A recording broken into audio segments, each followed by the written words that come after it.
So I've always wanted to change the patches on the SPD-SX when I don't want to plug in the SPD-SX. So when I'm out on a gig, for example, and the SPD-SX is on stage or somewhere else, turns out you can do that. So the first thing you'll want to do is download what's called the SPD-SX Editor software that's made not from Roland. It's actually by a drummer just like us who is incredibly fed up of the Roland Wave Manager, and you can get it from SPD-SX Editor.com. The website's here. It's for Mac and for Windows, so you can use whichever computer you would like, and it is genuinely incredible if you're not using it already. I'm not associated with the SPD-SX Editor or the creator. It's just an app that I've used for ages, and you'll understand why if you've used the Roland Wave Manager and then this, yeah.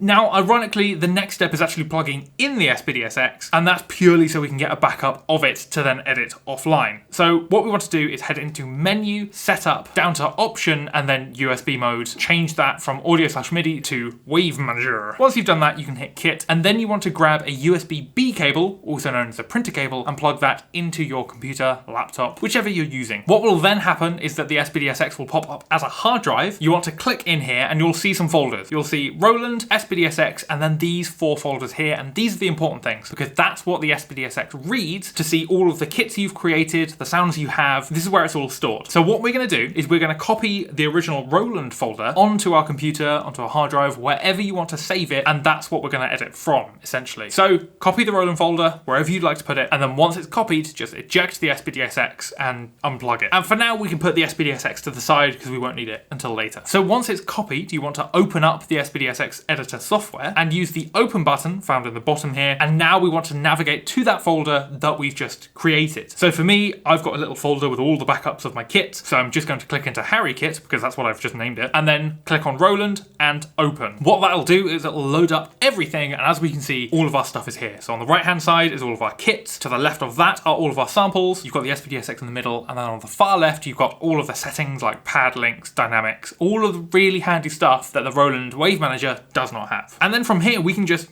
do whatever we want. So you can edit all of the kits, you can add samples, delete samples, quite literally anything. So once you've done that and you've set up everything, you want to hit the big save button in the bottom and a little loading icon will appear. Wait for that loading icon to disappear and then exit out of the software to reload this back onto your SPD-SX. Whenever you get it back, plug it back into your laptop. It'll appear as a hard drive, just like at the beginning, but this time we're going to take our edited patch that we've just done offline. We're going to drag the Roland folder into the SPD-SX. You'll probably get a little pop-up that says, hey, we've got duplicate files here, what do you want to do? And you want to make sure you replace them because that's going to replace everything that was on the SPD-SX and do it with all the stuff that you've created offline, and we'll reload it on there. Now this process isn't quick, but it is quicker than using a USB stick and trying to load stuff from that. So you might have to leave it for a while, but once it's done, you can just eject the SPD-SX, unplug it, and as you'll see, a whole new batch of kits that you've just created has appeared. So if you'd like to see me chat with other drummers about how they use electronics in London's West End or on big massive pop gigs, you can check out the link in the description just down below. But with that, I hope you enjoy editing your SPD-SX patches offline.